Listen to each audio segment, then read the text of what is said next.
Alors aujourd'hui, je voulais vous parler d'un sujet qui me paraît fondamental, qui est que certaines personnes n'ont pas compris qu'elles devaient parfois se forcer à être solides.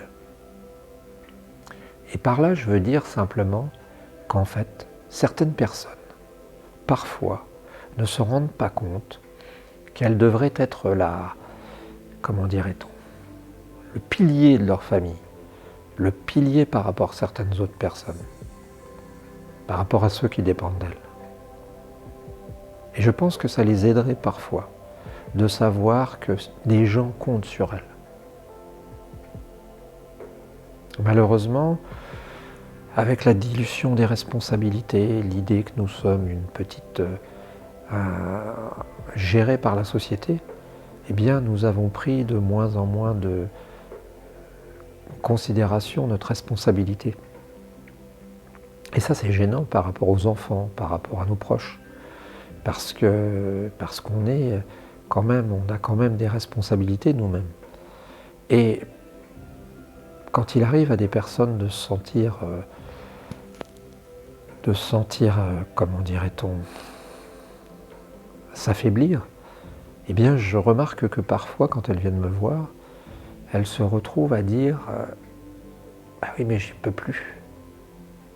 Et moi je me demande de temps en temps si elles avaient conscience qu'elles ont des petits êtres, des gens qui dépendent d'eux. Je me demande si de temps en temps elles n'auraient pas fait l'effort. Alors il y a des fois où on ne peut plus, c'est vrai, il y a des fois où on va jusqu'au bout et quand on se craque, qu'on se casse, on s'arrache, ça ne le fait pas. Mais il y a des fois où je me demande si ces personnes n'auraient pas eu intérêt à prendre conscience, à se rappeler qu'on est plus que soi-même et qu'on doit être vraiment très sérieux et essayer de mériter la confiance que nous font certaines personnes. Et notre conjointe, nos enfants, nos parents, nos grands-parents. Et parfois je me dis que certaines personnes ne savent même pas, qui ne se rendent même pas compte que d'autres dépendent d'eux. Or physiquement, nous avons vraiment des gens qui dépendent de nous. Donc c'est très important d'en prendre conscience. C'est très important de se rendre compte de ça. C'est très important de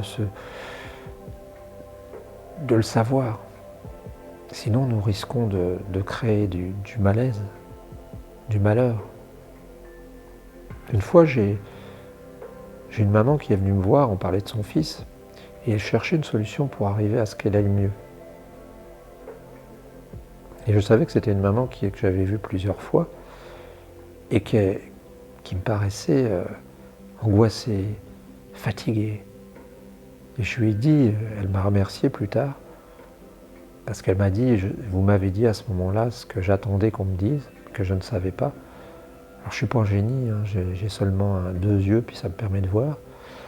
Et je lui ai dit simplement, mais madame, avant de commencer à penser à votre fils, il faudrait quand même que vous pensiez à vous. Parce que votre fils, il est comme une petite plante qui pousse, il a besoin d'un tuteur. Et si le tuteur n'est pas à la hauteur, si le tuteur n'est pas dur, si le tuteur n'est pas solide, eh bien votre fils, il ne réussira pas à pousser tranquillement. Et j'ai commencé à lui dire à cette dame qu'il fallait sans doute qu'elle commence à s'occuper d'elle. Qu'il fallait qu'elle aille à la piscine, qu'il fallait qu'elle se fasse faire des massages, qu'il fallait qu'elle s'occupe d'elle symboliquement. Parce que quand on s'occupe de soi symboliquement, ben ça ne veut pas dire simplement s'écouter, ça veut dire repartir.